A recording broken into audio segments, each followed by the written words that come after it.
I love 7 Brew, by the way.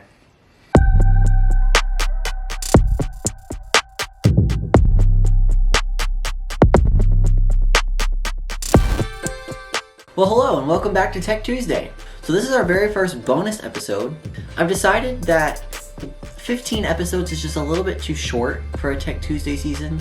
I know that's a little bit ironic seeing as seasons 7, 8, and 9 all had like 3 episodes or less. However, it's a new day.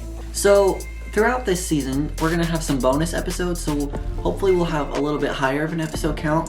I don't have an exact number yet, for sure, but it'll be more than 15.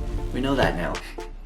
Anyway, in the last episode, we covered almost everything that Apple announced this week. However, since the Apple event was on a Wednesday and Tech Tuesday comes out on a Tuesday, I did not get to cover what they announced on Wednesday. And that was the new MacBook Neo. So let's get to chatting. The new MacBook Neo is available in 4 colors. It comes in silver, blush, citrus, and an indigo. Each of the keyboards is color matched to the color of the MacBook, so it just looks perfect and seamless. It has a 13-inch liquid retina display. Now, what's cool about this MacBook is what powers it is not the M1 or M2 or M5 processors. It's actually powered by an A18 Pro chip, which is the same chip that was in the iPhone 16 Pros. It has a 16-hour battery life, and it's also made with recycled aluminum. Now, this new MacBook has 2 storage options. It has a 256 and a 512 gig. Now, only the 512 gig model has the Touch ID sensor on the keyboard. The 256 gig does not. However, both of them do have a 1080p camera for FaceTiming and video calls, which you will be able to hear beautifully with the 2 side-firing speakers that support Dolby Atmos and spatial audio. It has 2 USB-C ports and a headphone jack. It also has Apple Intelligence, which should make everything you do a little bit easier. Now, this new MacBook, it's not really designed to be like a crazy, intensive MacBook, as you could probably guess. This is just basically for someone who uses their computer to search the web, watch some movies, or do some light gaming.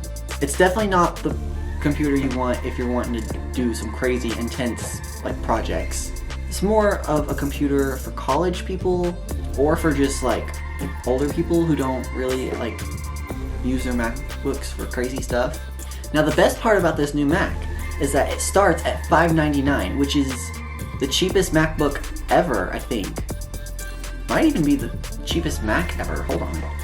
Okay, so it is the exact same price as the Mac Mini. However, if you use Apple's education discount, that brings it down to $499, which makes it the cheapest Mac ever. Now you might be asking, what about the iPad? For the past couple generations of iPad, Apple has kind of pushed it to be like a mini computer. However, I think that this is a little bit of a better deal. If you get an iPad with the A16 chip, that does start at $329. However, by the time you add the Magic Keyboard to come with it and turn it basically into a computer, then it's kind of getting around the same price as this new Mac is. And this Mac has the keyboard built in. Another reason I would push for the new MacBook Neo as opposed to an iPad or an iPad Air is that the Mac comes with Mac OS, which is just a much better operating system than iPad OS. Don't get me wrong, iPad OS is great, it's just not Mac OS. Now, the iPad Air versus the MacBook Neo is a little weird, to be honest. The iPad Air starts at the same price as this new MacBook. However, by the time you add a keyboard, upgrade your storage, even without adding an Apple Pencil, that brings the iPad to about $1,000, which this new MacBook Neo is a little bit less. However, the iPad does now have the M4 chip, whereas this MacBook had an A18 Pro chip. So it really kind of just depends, I guess, on what you're wanting to do. I think I would still personally go for the MacBook Neo.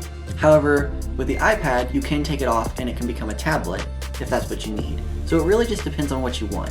For me, I don't really use my iPad anymore for that much. Like, honestly, I think I don't even know really where it is. So that pretty much wraps up everything about the new MacBook Neo. Thank you guys so much for watching this episode. We're going to have another bonus episode of Tech Tuesday on Monday. So on Monday and Tuesday of next week, there will be a Tech Tuesday episode. So look for those. And yeah, thanks so much for watching, and I'll see you on Monday.